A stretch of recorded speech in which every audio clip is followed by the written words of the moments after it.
yang akan disampaikan oleh Ibu Muri Nugraini, STM Sains.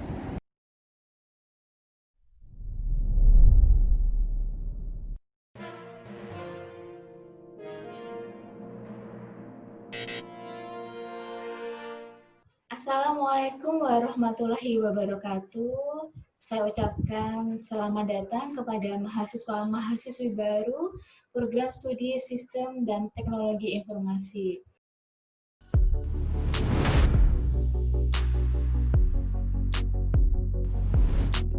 Di sini saya Ibu Muri Nugraheni, saya akan memaparkan mengenai kurikulum dari Prodi Sistem dan Teknologi Informasi.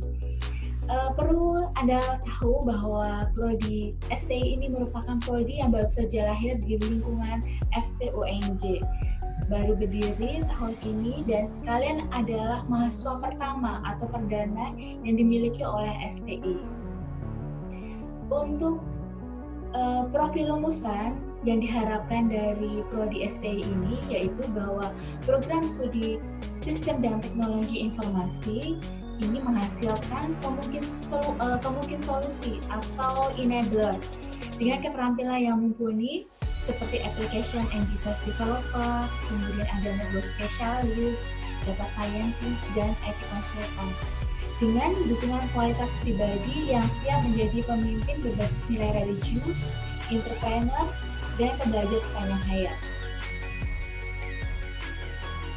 Untuk masing-masing dari profil lulusan, ada beberapa definisinya. Yang pertama untuk application and device developer, yaitu merupakan pengembang aplikasi dan piranti yang mampu mengimplementasikan atau mengintegrasikan sistem cerdas dan sistem benam dengan aplikasi mobile atau web untuk menyelesaikan permasalahan IoT.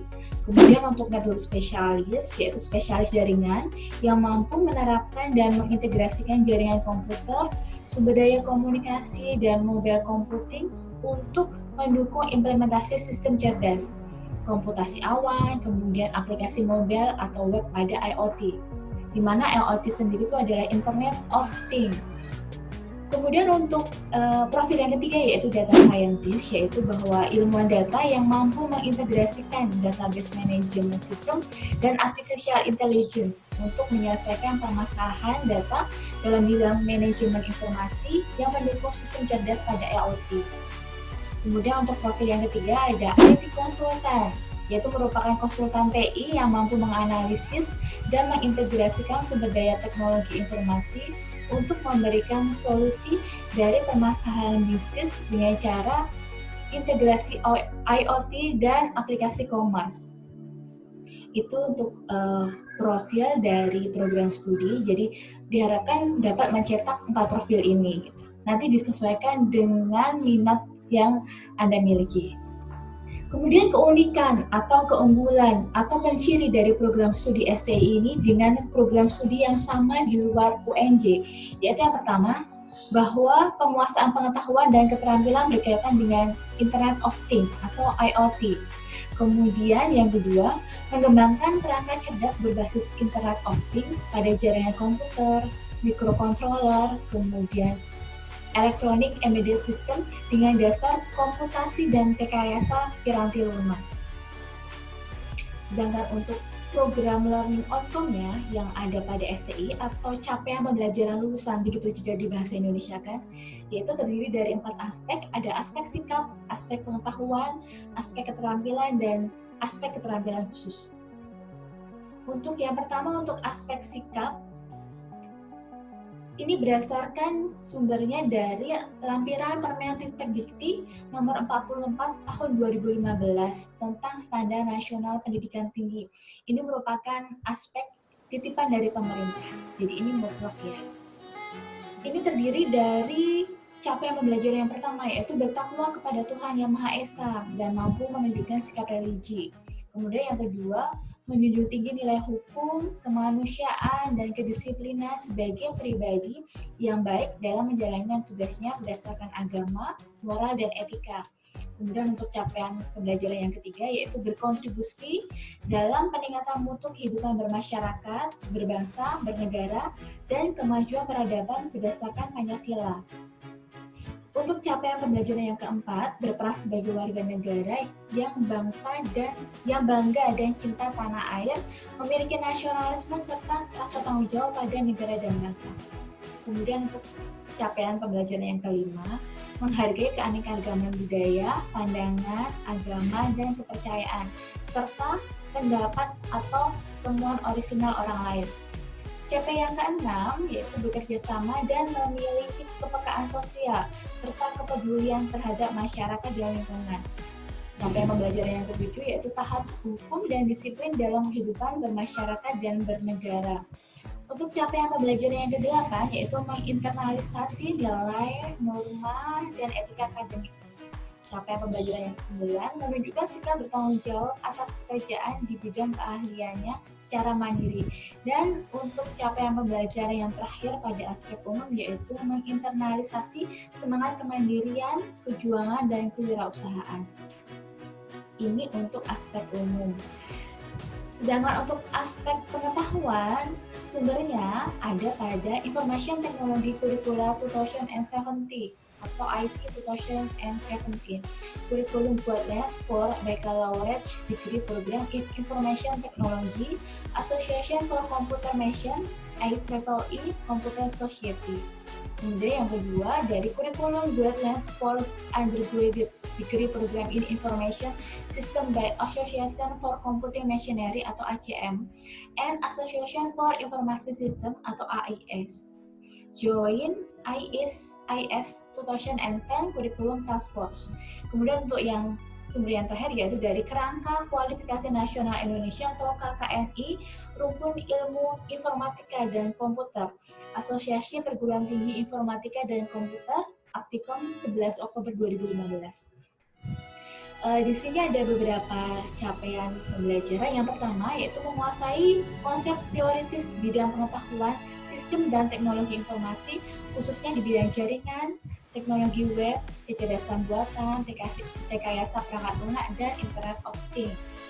Yang kedua, menguasai konsep matematika untuk memecahkan berbagai masalah yang berkaitan dengan logika, prinsip pemodelan matematika, program linier, serta metode numerik, konsep dan ilmu probabilitas, dan statistik untuk mendukung dan menganalisis sistem komputasi.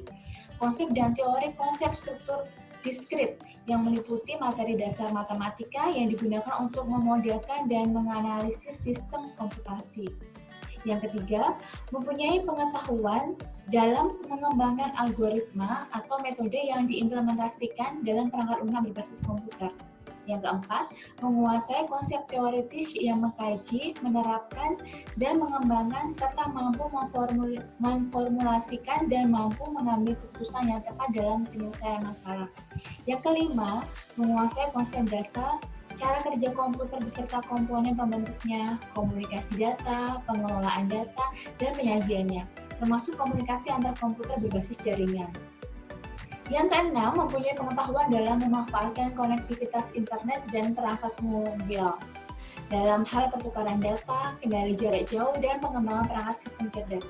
Yang ketujuh, mengidentifikasi dan menjelaskan struktur dasar dan organisasi berbagai sistem komputer. 8. Melakukan rancang bangun perangkat keras dan lunak atau embedded system maupun jaringan komputer dengan menggunakan metode, teknik, dan alat bantu sesuai kebutuhan pengguna. Untuk aspek yang ketiga ada aspek keterampilan umum, yaitu berdasarkan lampiran Permendikbud Dikti nomor 44 tahun 2015 tentang Standar Nasional Pendidikan Tinggi. Kemudian dari Kerangka Kualifikasi Nasional Indonesia atau KKNI, Rumpun Ilmu Informatika dan Komputer Aptikom 2015.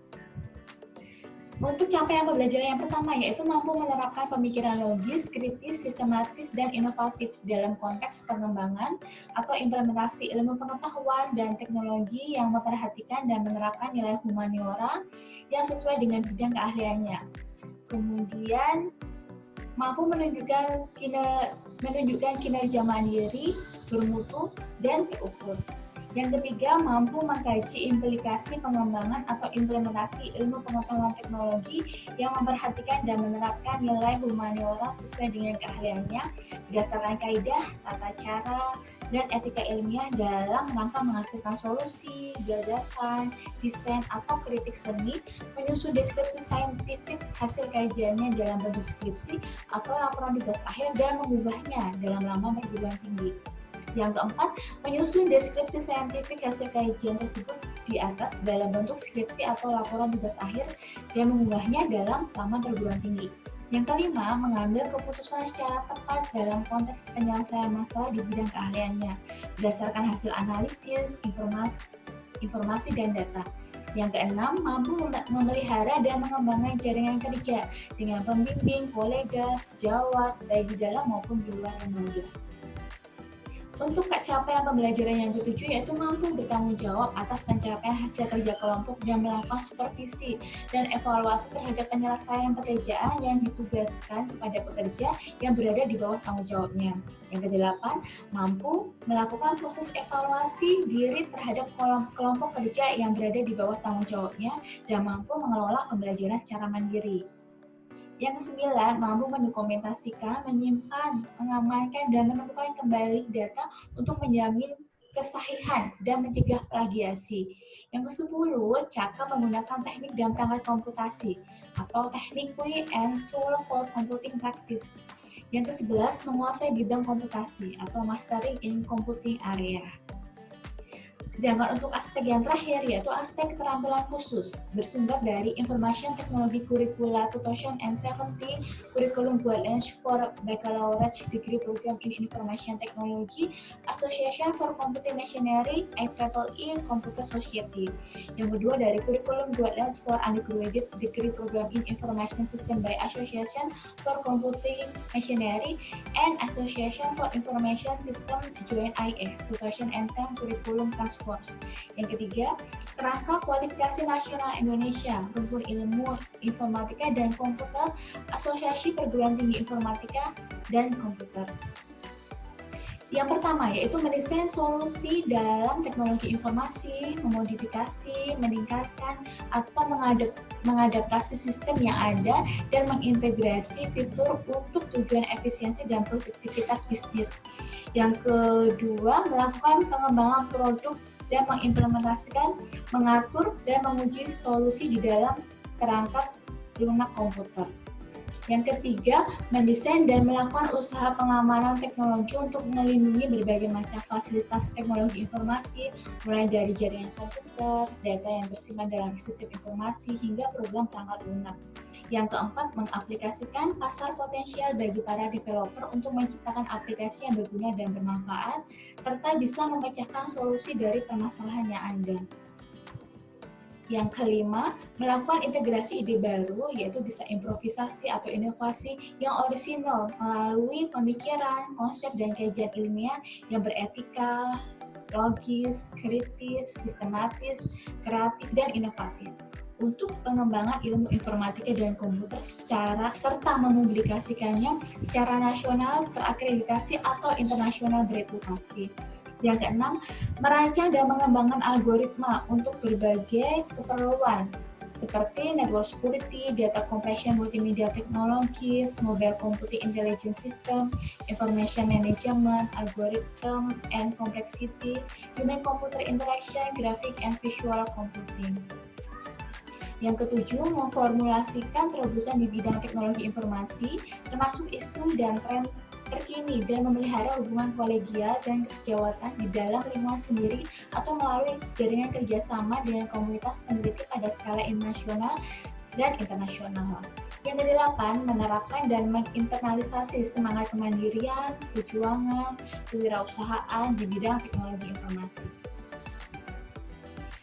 Untuk kompetensi pendukung lulusan dari program studi STI ini ada beberapa. Yang pertama yaitu berpikir kritis dan taat kaidah ilmiah. Kemudian yang kedua, kecakapan menggunakan teknik dan perangkat komputasi, terlibat secara profesional dan sosial. Kemudian yang keempat ada komunikasi yang efektif. Yang kelima, pembelajaran sepanjang hayat. Yang keenam, kepemimpinan dan kerja tim lintas disiplin. Dan yang terakhir adalah cakap berwirausaha. Itu untuk aspek-aspeknya. Kemudian untuk course learning outcome atau kita biasa sebut sebagai capaian pembelajaran mata kuliah. Jadi di dalam program studi Sistem dan Teknologi Informasi ini, syarat mahasiswa lulus adalah dengan mengantongi minimal 144 SKS, di mana terdiri dari mata kuliah umum sebanyak 15 SKS, mata kuliah dasar 37 SKS, mata kuliah utama 86 SKS, dan mata kuliah pilihan program studi adalah 6 SKS. Untuk mata kuliah program studi pilihan bisa mengambil lebih dari 6 SKS. Yang terpenting adalah ketika Anda lulus, syarat Anda lulus adalah mengantongi 144 SKS. Untuk mata kuliah umum dibagi menjadi beberapa mata kuliah. Ini merupakan mata kuliah yang ada di tingkat universitas. Yang pertama ada pendidikan agama, kemudian ada Pancasila, ada kewarganegaraan, ada bahasa Indonesia, bahasa Inggris, ilmu sosial budaya desa. Sedangkan untuk mata kuliah dasar program studi, yang pertama ada metodologi penelitian, terdiri dari 2 SKS, kemudian etika dan profesionalisme 2 SKS, kuliah kerja nyata 4 SKS, skripsi 4 SKS, dasar sistem dan teknologi informasi 2 SKS, dasar pemrograman 3 SKS. Dan perhatikan untuk mata kuliah ada yang namanya mata kuliah prasyarat. Contohnya misalkan pada mata kuliah dasar pemrograman. Ini terdiri dari 3 SKS yang terdiri dari 2 SKS teori atau kita singkat sebagai 2T ditambah dengan 1 SKS praktek atau 1P. Dan syarat untuk mengambil mata kuliah dasar pemrograman ini adalah mahasiswa sudah mengambil mata kuliah dasar sistem dan teknologi informasi. Jadi perhatikan ketika Anda mengambil mata kuliah, perhatikan prasyaratnya apa, prasyarat mata kuliah sebelumnya apa, dan pastikan Anda sudah mengambilnya. Kemudian ada dasar sistem digital 3 SKS, layanan TI 2 SKS, struktur data dan algoritma 3 SKS, dasar elektronika 3 SKS, rekayasa piramidi lunak 3 SKS. Sedangkan untuk mata kuliah utama, kalau tadi mata kuliah dasar program studi ya, sekarang adalah mata kuliah utama program studi.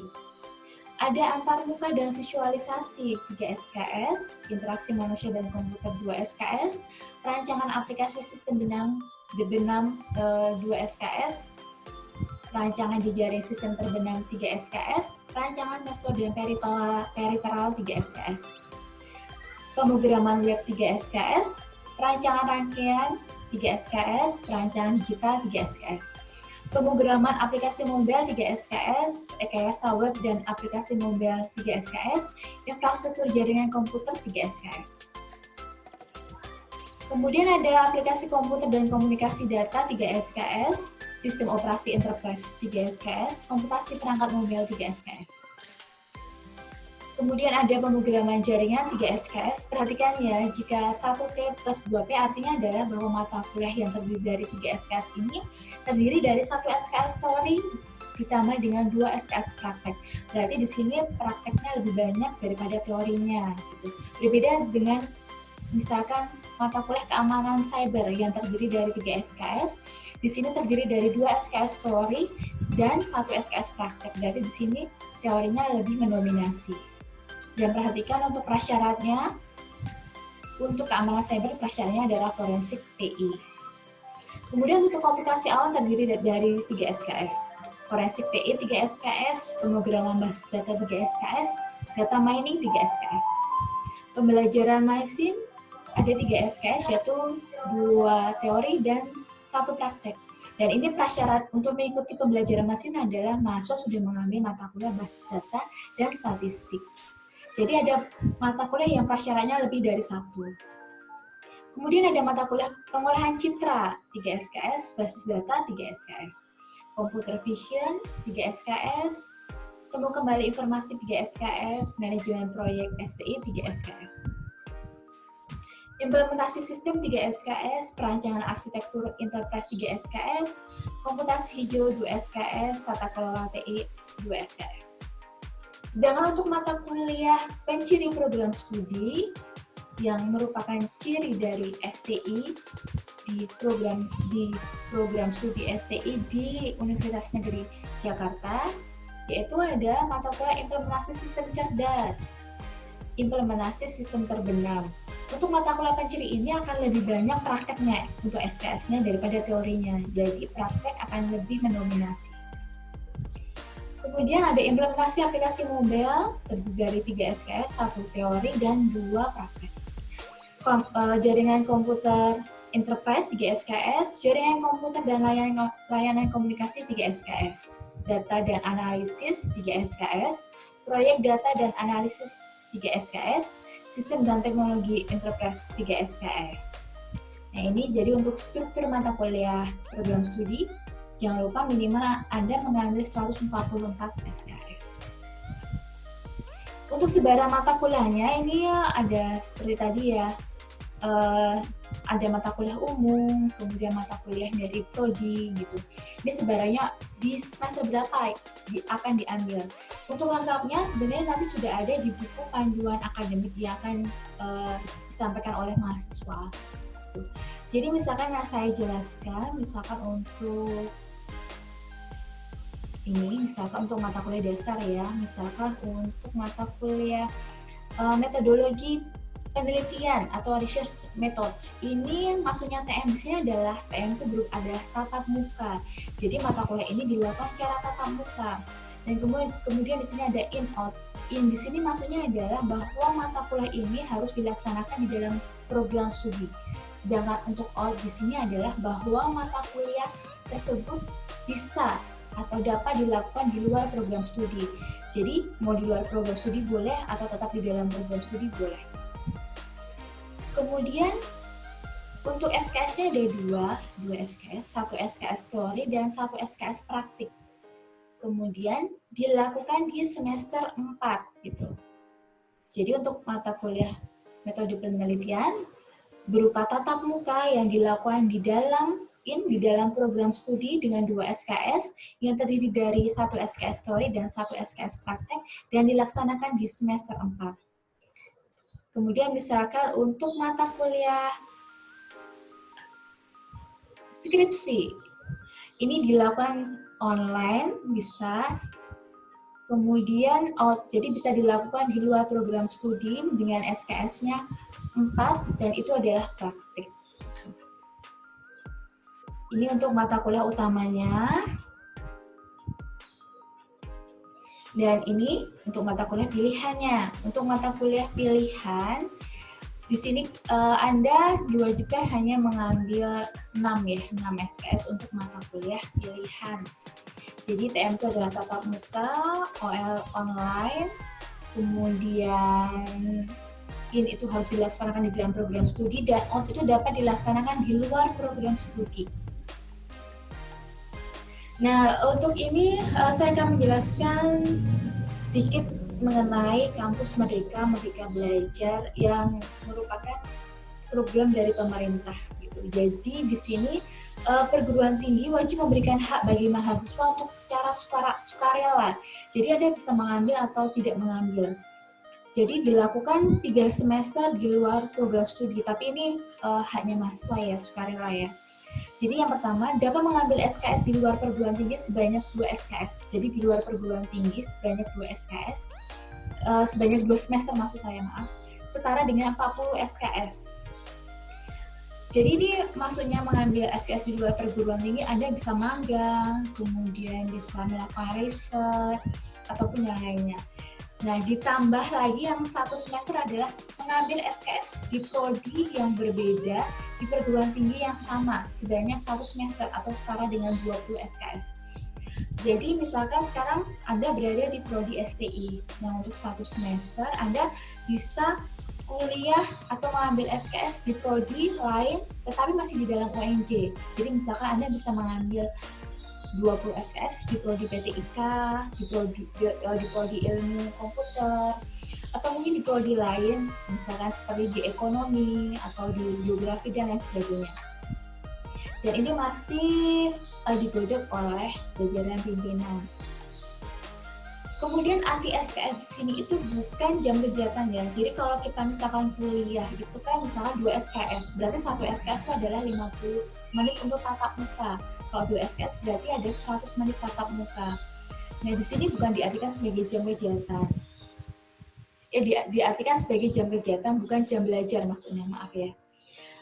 Definisi kegiatan yaitu belajar di kelas, yaitu praktik kerja atau magang, pertukaran mahasiswa, proyek di desa, wirausaha, riset, studi independen, dan kegiatan mengajar di daerah terpencil.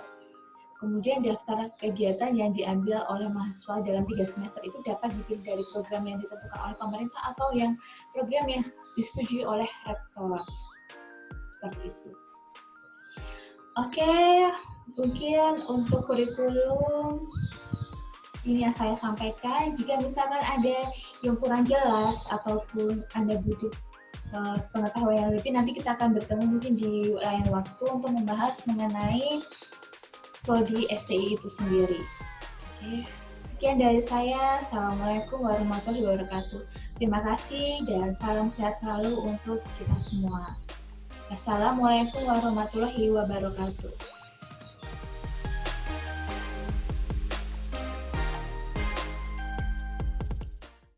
Terima kasih kepada Bu Murin atas penyampaian kurikulum prodi. Semoga para mahasiswa baru dapat memahaminya dengan baik.